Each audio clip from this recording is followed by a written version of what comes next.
Hello mga kalingap, welcome to my YouTube channel. Bago po ang lahat ay wag po nating kalimutang mag-like and share at i-click ang notification bell para lagi kayong updated sa aking mga bagong video. Maraming salamat po sa inyong patuloy na pagsuporta kay Kuya Val Santos Matubang at kay Kalingap Rab. Si Roel of Malalag ang nakascout kay Erica, nung una ang mag-asawang senior ang pakay ni Roel. Ngunit naawa siya sa dalaga na apo nila Lolo Miguel. Hindi ito nag-aaral at nabanggit din nito na namasukan siyang katulong sa Manila. Dahil sa awa ni Roel kay Erica ay nirefer niya ito kay Kalingap Rab. Agad naman itong pinuntahan ni Kalingap Rab kasama ang mga K-boys.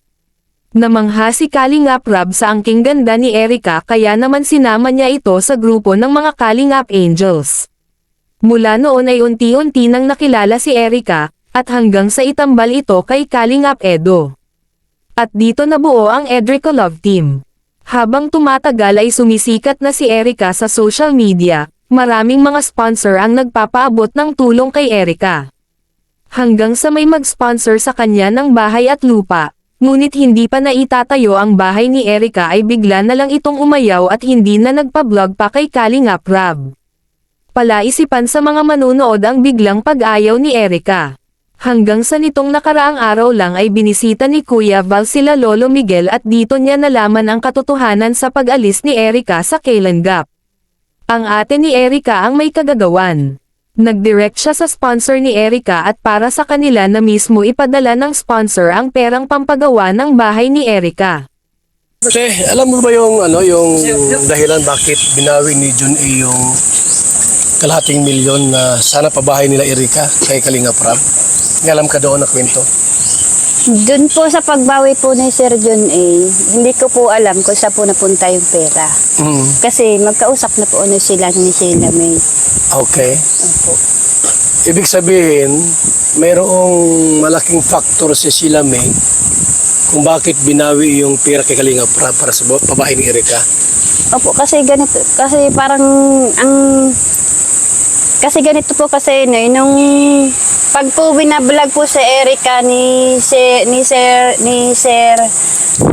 Kalingap Rab. Alam na po ni Sheila May ang parang pinag-usapan na po nila ni Sir John A. Last lang utang na loob. Kaya ayaw ko na. Mas hindi kayo magkasundo. Hindi ko na hinagad na mag-aayos pa kami.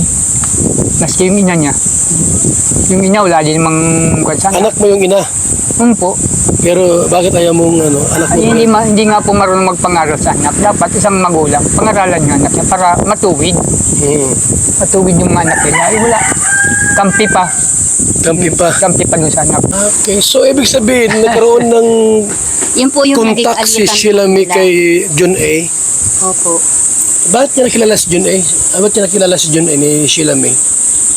Meron po kasi silang mga GC, mga May group chat? po. Tapos Okay. meron tapos sila na yung dati meron po silang GC tapos meron na silang personalan na usapan na silang dalawa na lang.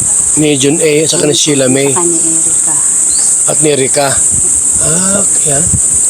Kasi ang nangyari po kasi kung anong sinasabi sa lolo niya, yun din sinasabi kay Johnny. Kaya nagdesisyon siya na wag nang ibigay kay Rab yung budget ng bahay. Kasi nga, nag-iisip din siguro na kung saan mapunta. Kaya idinirekta na lang dito kay Sheila May. Siya ang naghahawak ng pera, siya ang nagmamanage. Bakit ay parang masamang loob sa papo mo? Ikaw nang magsabihan ng mukhang kwarta, ganyan. Aba, nung kwarta ang bigay sa akin? At sasabihin nila, Siya may sabi mukhang kwarta ka. si Sheila May, Mukhang kwarta ka daw? itong tanda kong ito, sabihin ako lang ganyan. Walang kaugali. Grabe naman. Hindi dapat bilang isang apo, wag magsalita ng ganon sa lolo na sabihang mukhang pera.